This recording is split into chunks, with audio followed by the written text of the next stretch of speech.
Hello, everyone. My name is Jeff Bowersox. I'm a German history instructor in SELCS here at UCL, and it's my pleasure to offer you this taster. This is sort of not so much a language, more a culture, a German history and culture sort of taster, but one that will introduce you to some things that I teach in my final year classes. Among other things, I teach classes on the history of race and nation in German history and European history. And this is a lesson that I give in expanded version to my final year classes. But there's some interesting things that I think you'll be able to engage with and you'll enjoy in this. And it'll give you just a taste of some of the ways in which we teach German culture here at UCL. So the title of this, as you can see, is Blackness in the Middle Ages, or Why is There a Black Magus or Magus? Technically it's Magus, pronounce it how you want. But for those of you who aren't familiar with the idea of a magus or a magus, or maybe three of them, this is referring to the tradition in the Christian faith of the three wise men, the three kings, the three magi or magi. These are the figures who came to visit the newborn baby Jesus some 12 days after his birth. This is recorded in the Gospel of Matthew. That's the only place these are mentioned. And if you're not familiar with the tradition, it's good just to know that in the Bible itself, in the Gospel of Matthew, there are a few details given about these figures. They come from the east. They followed a star. They're somehow attuned to the workings of the heavens, mystical figures that way. They come bearing three gifts of gold, frankincense, and myrrh. They come looking for a new king. They run into King Herod, who is the king of the Jews in the Roman province there of Judea. And King Herod says, I don't know about this king. And he says, please go find this new king and let me know when you find him. Herod, of course, has evil plans in mind for this usurper. The three wise men then follow the star. They go to Bethlehem. They find Joseph and Mary with the newborn child. They adore him. That's why depictions of this are often called the adoration. They give him the gifts. They then leave. They go to sleep that night. They have a dream. In the dream, they're told by an angel that King Herod has bad plans for them, so they should go home a different way. And they do. And that's all there is that we know about them. We don't know how many there are. Traditionally, because they have three gifts, many Christian faiths assume there are three, but other traditions have had other numbers, including 12.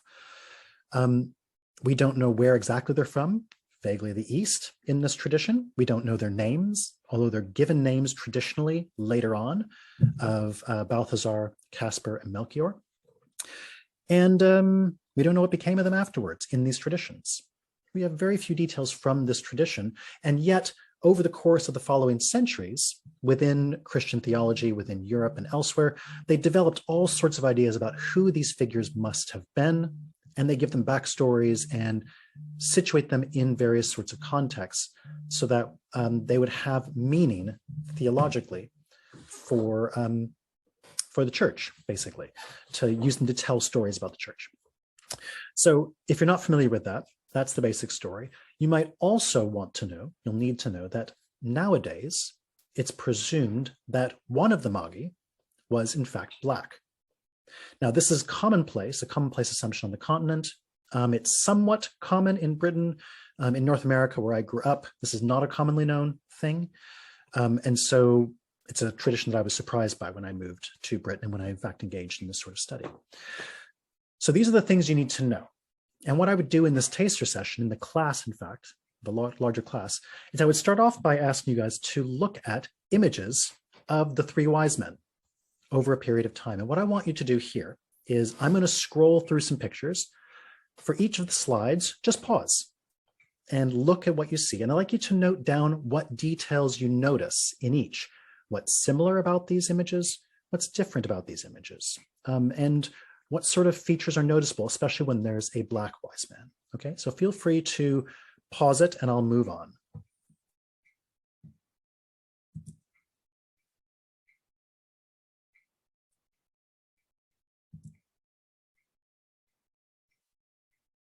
Okay, I hope you've come back from your pausing and your examining, and that you spent some time looking at these different images and noticing things, maybe even wrote them down.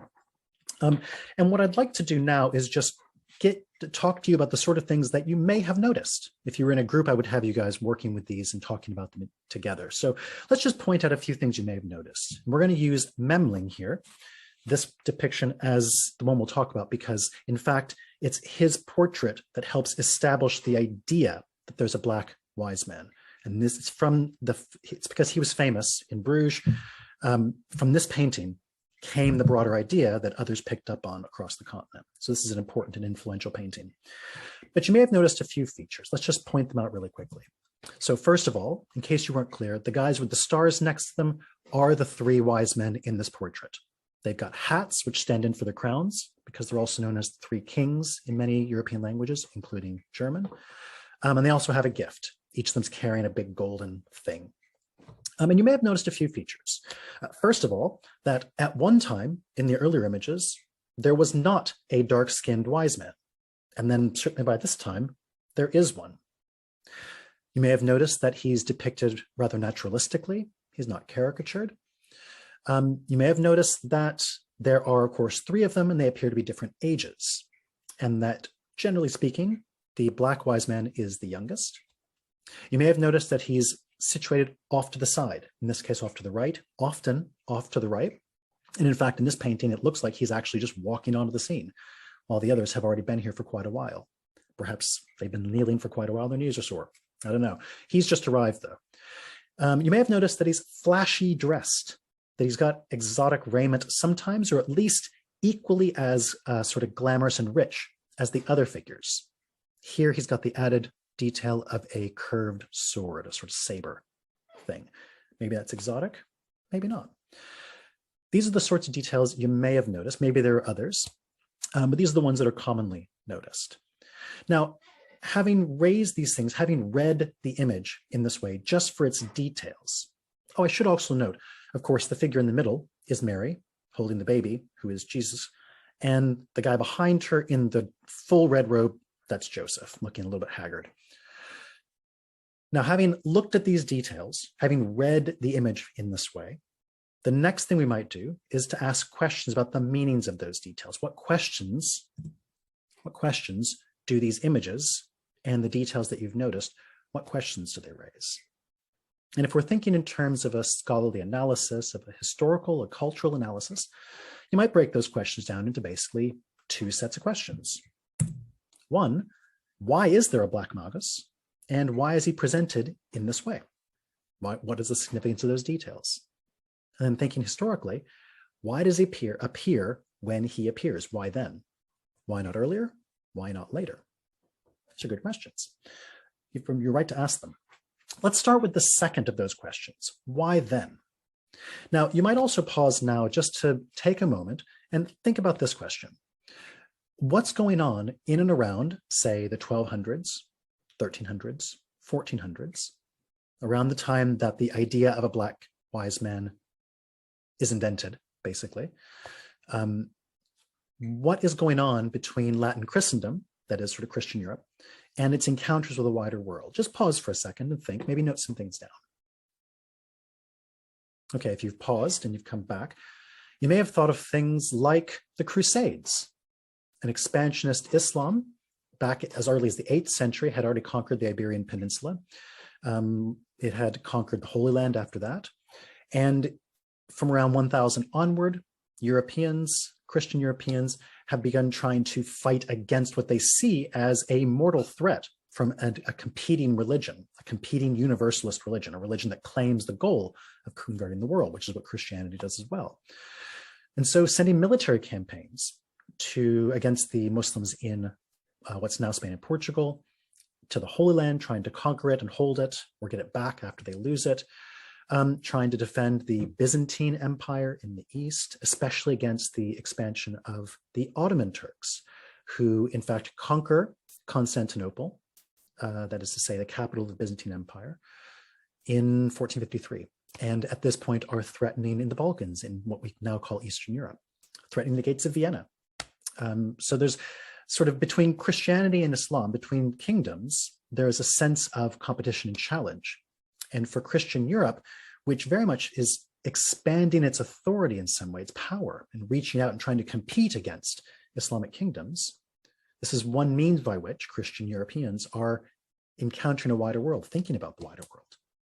Also in the 1400s, the Portuguese in particular began sailing down the West African coast, trying to both fight against Islam, but also open up new trading routes because they're tired of having to trade through the Italians in the Mediterranean to get to the riches in the Indian Ocean in Asia.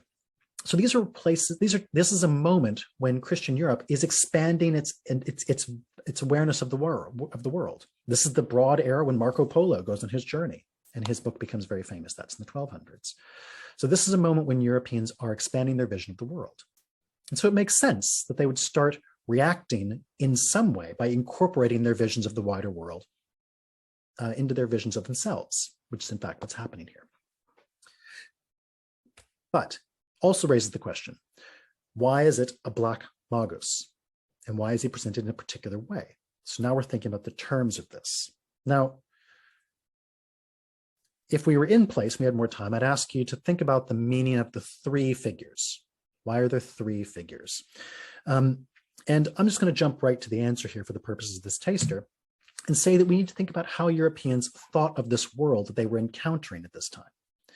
Now, this is a map from the Middle Ages, a so-called Mappa Mundi, which means map of the world in Latin. You might want to take a moment to pause and look at it because it's really curious. I wonder if you can identify what this is a map of, how to orient it, how to orient yourself on it. If you look really closely, you'll see that Jerusalem is in the very middle. That's the centerpiece of the world. And that's because a map like this wasn't about trying to establish a walking route or a sailing route from one place to another to facilitate travel. A map like this was really to tell a story about the world and a story about one's religious faith. Notice Jesus at the top, and that is the East. This is where the word orient, to orient yourself in English, comes from this idea that you're pointing toward the East, where Jesus is located here. You're pointing toward Jerusalem.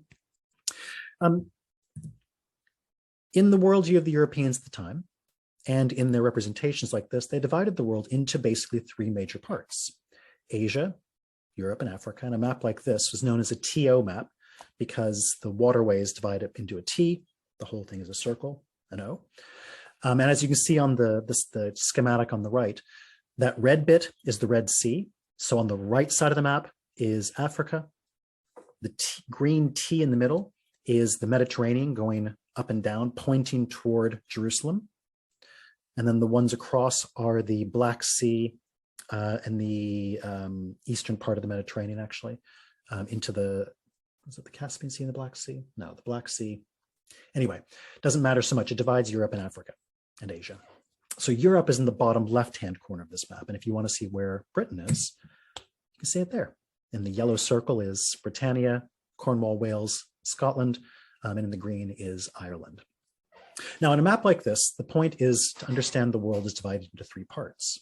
And for a representation of the three kings, they come to stand in for the three parts of the world, who are all coming in to pay homage to the newborn Christ child, the Savior, the centerpiece of the Christian faith. So the three figures come to stand in for the three parts of the world, all coming to visit. And if we go back to Memling, I'm just going to scroll back here, we can ask, well, which of these is Europe, Africa, or Asia?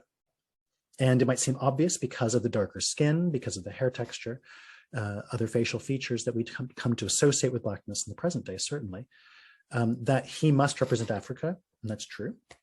And I'd also ask you, who do the other two represent? The older guy and the middle-aged guy. Now, perhaps contrary to your expectations, the older guy is Asia, the place where Christianity was born, where it originates, the oldest place of Christianity.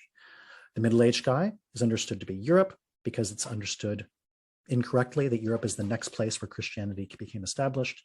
And Africa is the youngest. Africa is the youngest because it's presumed that that is where Christianity most recently has arrived. Again, not entirely true, but that was their story at the time. Now, the reason that it's significant that we're looking at a black wise man, what it tells us is it tells us something about the way that Europeans were starting to view the world and how they were coming to understand human difference. And some of that story is probably familiar, as in these two images, we can see the ways that blackness, black figures, come to stand in for negative figures. In this case, demonic figures, pagans, who are, in this case, murdering a saint or coming to arrest Jesus after Judas has betrayed him. And that's a story that we're probably familiar with, given the ways that we tend to associate differences between, say, light and dark, white and black, with hierarchies, discriminatory hierarchies that are more familiar and whose legacies we live with in the present. But it's important that we look at these images with not 21st century eyes, but with 15th century eyes.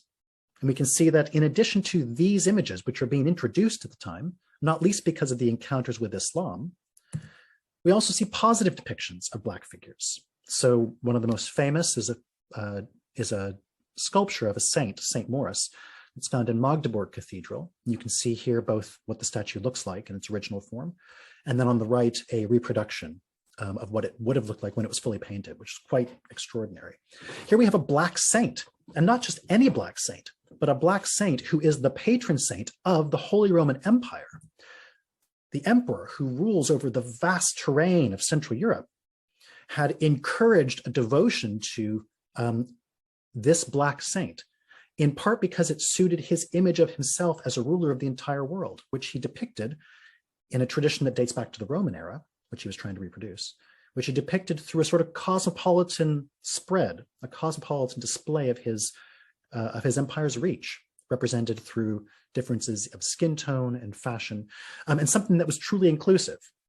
He drew, as did the Romans, from all parts of his empire, and people had equal access to sort of the levers of power. He was sharply criticized for this by his critics. But he used an imagery of cosmopolitanism, which was reflected in part through images of human difference, to burnish his own authority, to counter challenges to his rule. Unruly nobles, for example, the Pope, for example. Now, this idea that you could use images of a wider world reach to burnish your own power caught on, and other people or interests vying for authority sought to do the same thing. Some did so by adopting the emperor's sorts of images, and that was a way you could actually identify yourself with the emperor's power. You could ally with him, or you could do something different. In the city of Cologne, the Archbishop of Cologne, which is where there is a shrine to the three wise men. There's also a shrine to that same Saint Maurice, who's a black statue, who's depicted in a black statue in Magdeburg. In Cologne, where they're rivals with the emperor because they're church leaders as opposed to political leaders, they decided to develop their own image of a black saintly figure and to one-up the emperor in some sense.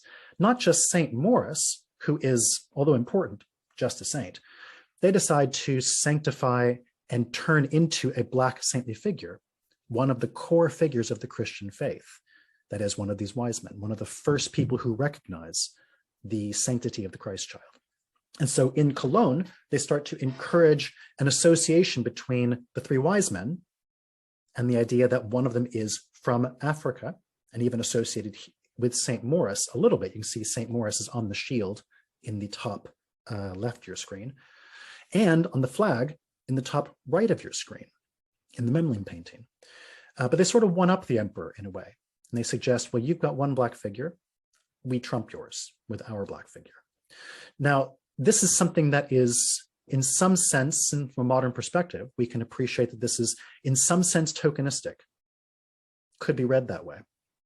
But in the 15th century, in the 14th century, in the 13th century, it's important to keep in mind that these images are images of trying to incorporate a wider world into a European frame of reference, certainly Eurocentric, but not in a way that demeans the blackness.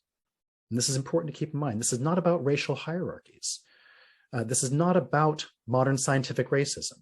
That hadn't been invented yet. That's still to come. That's ahead of the time that we're talking about here.